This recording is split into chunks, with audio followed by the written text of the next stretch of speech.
from California. Daniel, welcome to the program. Hello, Dr. Cloud. How are you? Good.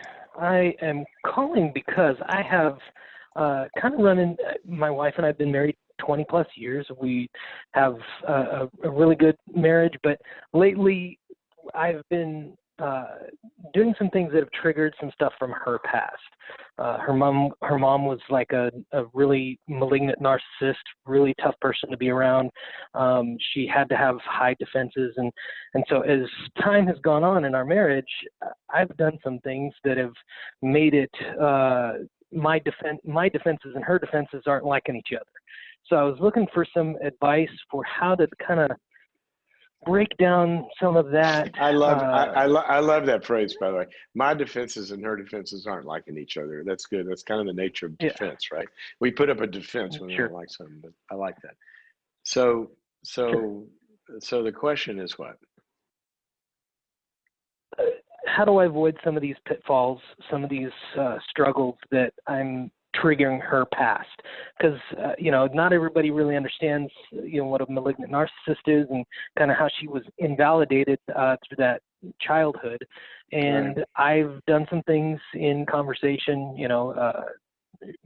repeating in a mocking way and her feelings. So it's like she would say something that I've perceived as kind of like putting me down or trying to, I don't know, make me, I don't know, she's trying to get my attention on something, and I'll kind of be, I'll just repeat what she said so that I hope that she sees what she's saying is not the best way to get where she wants to go, and she perceives that as me mocking her.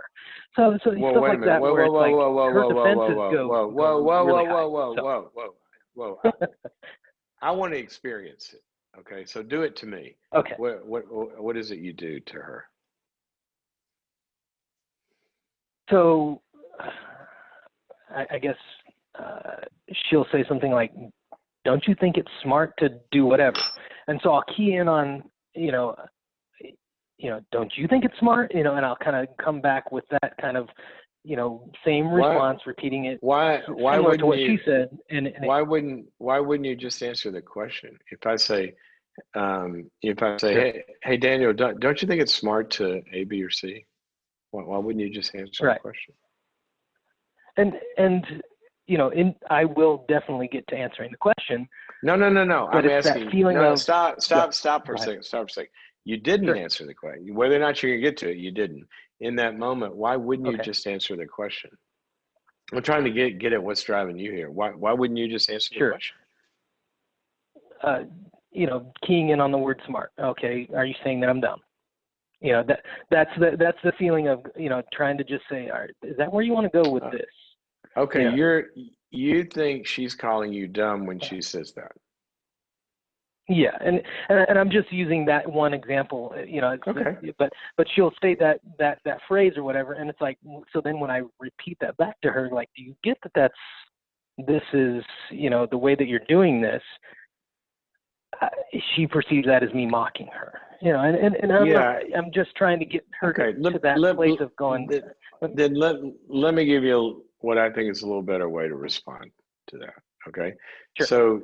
So you be her. Okay. I'm going to do something, and you say something about to me that. Go ahead. You be her. Don't you? Don't you think it would be smart of you to take the trash out in the morning instead of the afternoon? It would be easier on everybody. It'd be easier on everybody, or easier on you? You'd prefer it that way.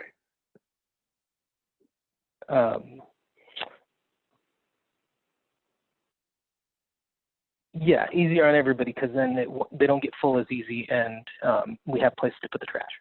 I don't know. Okay. Just role playing. Okay. Yeah. I guess. I mean, it sounds like it's important to you. Would you rather I take it out in the morning? Is that what you're asking?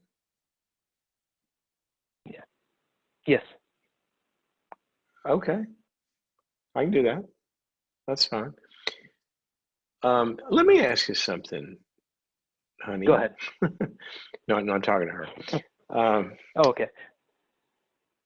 And I'm just asking because I'm expressing a feeling, something that kind of felt to me like, and again, I'm making an assumption here, sweetheart. So you're gonna have to tell me. It felt to me like that kind of hurt a little bit.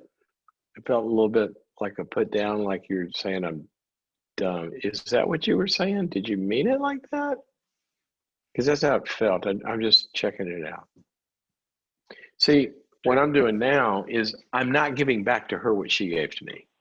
If she's being sarcastic, I'm not going to give her sarcasm back.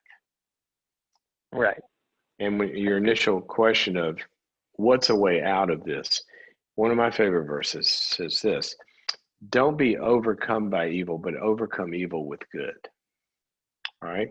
So let's translate that to marriage, and let's substitute evil with the word immature or dysfunctional.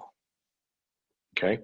So in any human relationship, what you're going to get is you're kind of meeting each other in a good spot, right? Well, sometime in the near future, one of us is going to do something that's less than mature.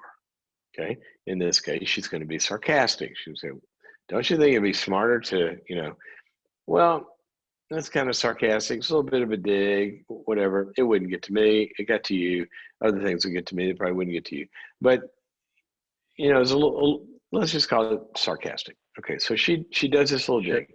Well, now, if you see the screen here, okay, see that's immature. That's less than mature. So if you're going to be overcome by dysfunction, overcome means it pulls you down to her level in that moment.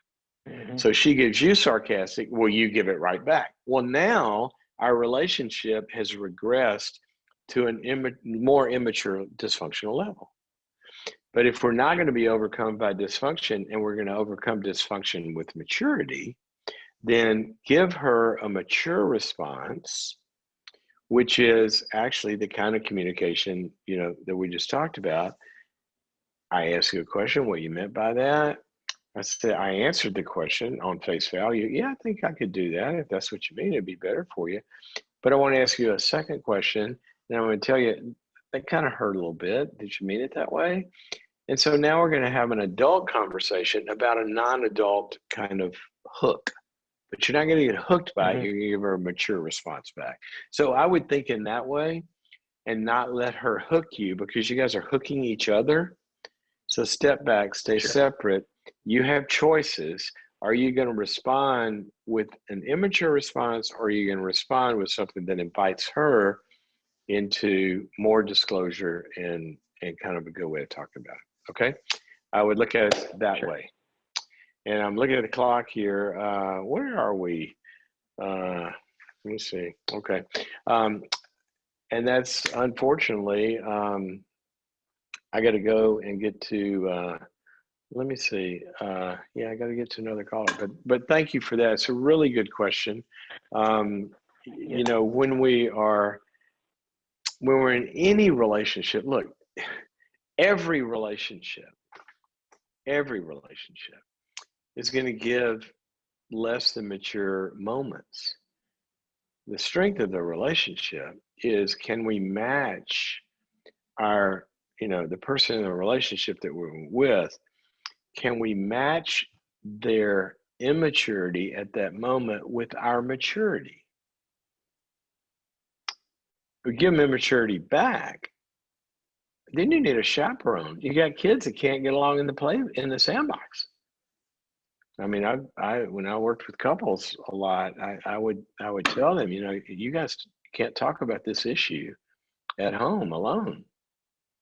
If I'm not in the room, if you're not here in a session, I don't want you talking about this issue, because you're having a marriage discussion, and marriage is meant for adults. We don't let children get married, okay? And marriage is meant for adults, and you shouldn't practice it without an adult present. And when you guys talk about this issue, there's no big person in the room. You need a chaperone. So don't bring this up unless I'm there, until you guys can do better. See, that's all of us in life. So we need to make sure that we are giving back better than we got. And when we're giving maturity for immaturity, we're an upward force.